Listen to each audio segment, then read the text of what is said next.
तुम ही एक आत्मा है जो सर्वत्र है।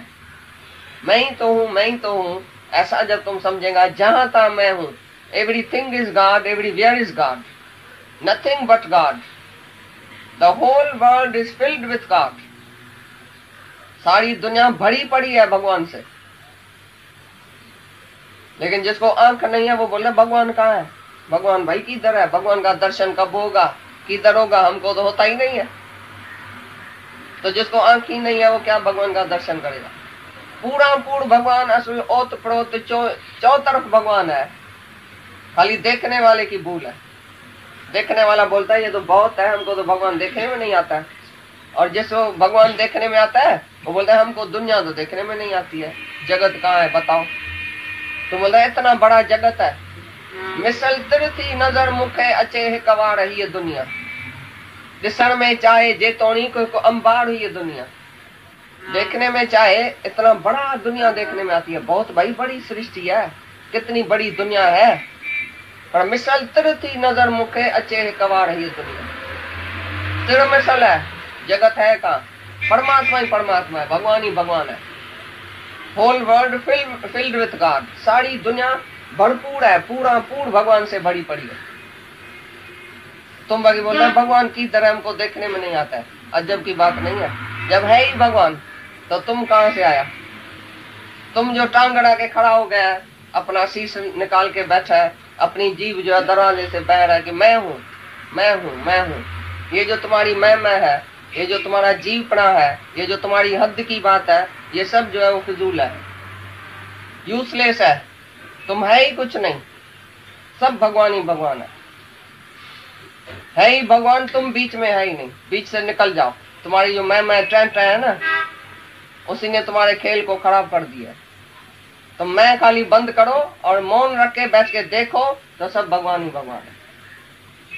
ये ड्रामा बहुत अच्छा किया है भगवान ने। राजा भी वो बनाया तो भंगी भी वो बनाया, हाथी भी वो बनाया तो ब्राह्मण भी वो बनाया, चोर भी वो बनाया तो चंडाल भी वो, गुरु भी वो तो शिष्य भी वो। कहाँ गुरु बन के बैठा है, कहाँ शिष्य बन के बैठा है, एक ही भगवान है। तुम हमको हाथ जोड़ता है तो हम तुमको जोड़ता है, तुम भी भगवान है ही भगवान। कहाँ से गुरु और शिष्य आया, एक ही भगवान है। नहीं कोई ज्ञानी है, नहीं कोई अज्ञानी है। जो सर्वत्र एक ही आत्मा को देखता है उसको बहुत शांति और एकाग्रता होती है अंदर। उसके अंदर से सफाई हो गई, जैसे विकार ही चले गए उसी में। कोई विकार तुम्हारे में नहीं रह सकेगा जब तुम एवरीथिंग इज गॉड देखेगा। जहां तहां भगवान देखने के बाद एक विकार दो करके दिखाओ, मेरे को इच्छा होती है, मेरे को मन आता है, मेरे को वासना होती है, मैं दूसरा देखता हूँ, दूसरा है ही नहीं अभी तुम्हारे लिए, एक ही भगवान है। इधर आ गई तो दुखी सुखना, जगत को मिथ्या करके जानना, यही जगत की नास्ती है। सुखाते हैं, सागर तुमको दुख देने वाला नहीं है। तुम सैर करो सागर में नाव में चढ़ के, लेकिन नाव में अंदर पानी क्यों आता है? अंदर पानी आएगा तभी डूबेगा। तो तुम्हारे अंदर संसार नहीं आवे ना, बाहर के संसार की पढ़ ले तुम क्यों करता है? बाहर का सागर बहुत अच्छा है, मजा लियो देख के, सागर के पानी में बहुत आनंद है, लेकिन तुम नाव में चढ़ के सागर पार हो जाओ। खाली अंदर नहीं आना चाहिए जगत। जो तुम्हारे भीतर जगत है ना, वो तुम्हारी कल्पना का जगत है, वही दुखी सुखी करता है, वही तुमको डुबाता है। बाकी बाहर का जगत तुमको दुखी नहीं करेगा।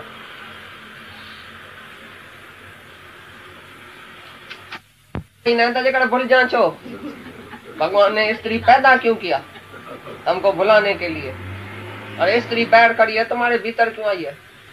स्त्री जुदा बैठी है, तुम जुदा बैठा है, बच्चा जुदा बैठा है, अपने अपने पलंग पर बैठा है, तुम काहे के लिए उसको देखता है ये स्त्री बैठी है? कहाँ से आई स्त्री?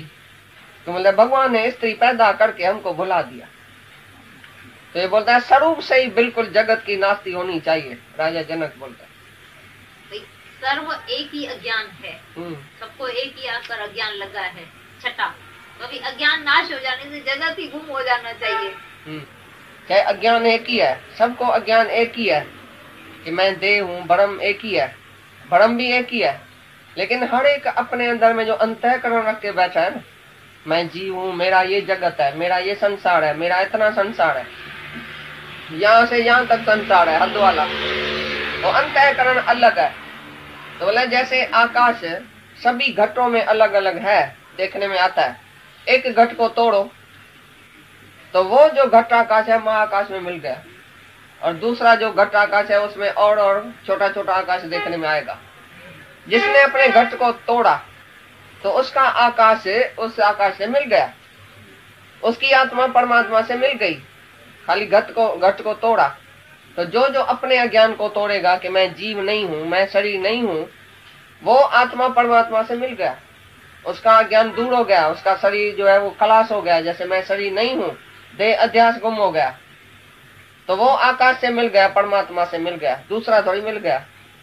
दूसरा जब ही अपने अपने घट को तोड़े, 10 आदमी सोया पड़ा है तो एक जागा है, तो उसने सुपन अभी वो सुपन नहीं देखेगा, जग गया। दूसरा बेचारा सोया पड़ा है, अभी तक सपना देखता है, वो दुखी सुखी होता है जब दूसरा भी जागे ना। इसी प्रकार से अनेक ये जो है अंतःकरण है, उसमें अज्ञान अनेक तरह से है, अंदर है अज्ञान एक ही, लेकिन अंतःकरण अलग है। जो जो अपने अंतःकरण को खलास करेगा वो अपने को ब्रह्म करके जानेगा और उसका अज्ञान दूर हो गया। हमारी पर मुक्ति ब्रह्म जैसा ऐसी गति, यदि तुम्हारी मत में आ गया कि मैं बंधन में हूँ तो तुम बंधन में ही है, तुम्हारे मत में है कि मैं आत्मा हूँ, मैं मुक्त हूँ, तो तुम मुक्त है। हाँ, मैं खड़ा है देह अध्यासी, उसके लिए कोई प्रायश्चित नहीं है, शास्त्रों में लिखा पड़ा है। और जीव अभिमानी देह अभिमानी 1000 गऊ की हत्या रोज करता है, उसके लिए फिर भी प्रायश्चित है। जो 1000 गऊ की हत्या करता है उसके लिए प्रायश्चित है, जो देह अभिमानी है उसके लिए प्रायश्चित ही नहीं है। इतना बड़ा पाप है। ये निषेध है तुमको बोलना कि मैं मिस्टर हूँ, मैं फलाना हूँ, मैं देह हूँ, मैं जीव हूँ, ये निषेध है। पर आत्मा बोलना, ओम ओम, आप जो बोलते हैं ओम ओम बोलना तो चाहिए, भले बोलो ना, क्यों बोलता है? बोलता है तो बोलो, फिर अर्थ में भी टिको। ओम ओम बोलना पाप है क्या? तुम बोलेगा जब तक टिकेगा नहीं, हम बोलेगा। तुम जो बोलता है ओम ओम क्यों बोलता है? किसने बोला है ओम ओम बोलो? तो मैं जीव तो बोलो ना, मैं फलाना फलाना फलाना फलाना करके बोलो ना। ओम ओम क्यों बोलता है? ओम बोलता है मानो उसके अर्थ में टिको ना, सच्चा है ना, ओम बोलना सच्चा है ना, अच्छा है ना। तो ओम का मतलब क्या है? ओम बोलना भी तुम्हारे लिए निषेध है। जब भी तुम ओम है ही नहीं तो क्यों बोलता है? सत्संग गई थी हरिद्वार के बाहर है, प्रेम जो है वो ताला खोल के अंदर चला जाता है। खुशको ज्ञानी तुम्हारे जैसा बैर ही खड़ा होएगा जो डरेगा। ज्ञानी भक्त, गाली ज्ञानी तो तुम्हारा सन्यासी है, सन्यासी है जो सन्यास में बैठा, बस मैं तो भाई सब त्याग करके बैठा हूँ। खुश को जो प्रेम नहीं कर सकता है सर्व को, जो प्रेमी है वो ही सच्चा भगवान है।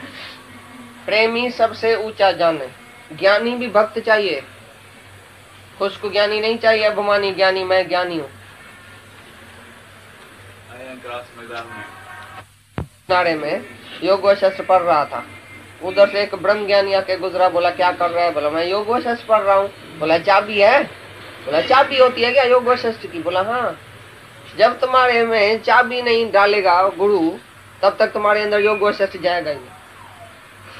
तो चाबी है गुरु के पास, जो तुम्हारा विवेक विचार खोले, बुद्धि को खोले, तुम्हारे भीतर पहले घुस जाए भगवान, पीछे वो जाके तुम्हारा अंधेरा दूर करेगा। भगवान को अंदर तो घुसने दियो।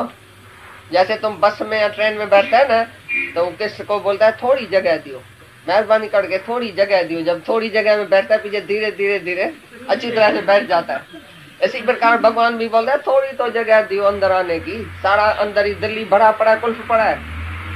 जब प्रेम करेगा तो भगवान थोड़ा थोड़ा अंदर घुस के आएगा तो बस पूरा बैठ जाएगा, फिर तुम्हारी माया नहीं रहेगी।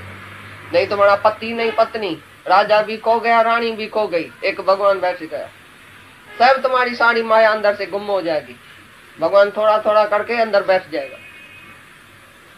तो ये प्रेम की चाबी, वो तो गुरु के पास है। कितना भी तुम शास्त्र पढ़ो, तुम खुश को ज्ञानी होएगा, पंडित होएगा, विद्वान होएगा, पर पंडित फिर गुरु प्रेम बने लहे न आत्मरा, आत्मा का रास्ता गुरु के प्रेम के सिवाय तुमको नहीं मिलेगा, क्योंकि देह ध्यास नहीं जाएगा। गुरु आके हमारा देह ध्यास गंवाता है कि तुम देह नहीं है। हमारी ज्ञान, हमारी बुद्धि, हमारी होशियारी, हमारी चतुराई, ये सब गुरु के आगे चलेगी नहीं।